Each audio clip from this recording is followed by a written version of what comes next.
Неколку минути пред големата трагедија, никој не навестуваше што ќе се случи следно.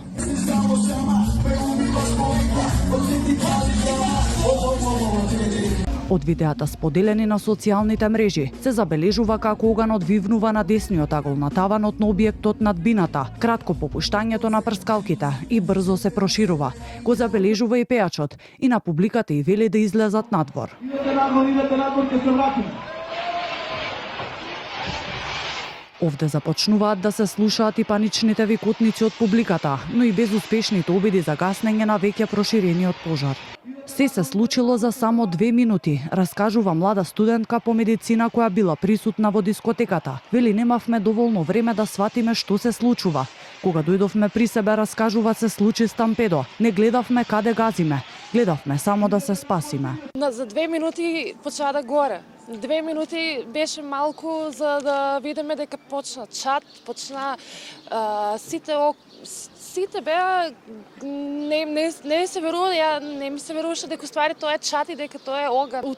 У таа паника не се не гледаше дали одеме еден врз друг, дали одеме дали газеме, дали не газеме, само гледавме само да се спасеме. Сликата позади мене беше страшна, поради тоа што чадо не престана, врискањата не престана. Иако брзата помош пристигнала брзо, настраданите ги надбројуваат дежурните екипи, раскажува младата девојка. Вели оние кои успеале да се спасат ги извлекувале настраданите од местото и пробувале да ги реанимираат оние на кои им била потребна помош. Колку можевме реанимиравме, колку можевме помагнавме, влечевме.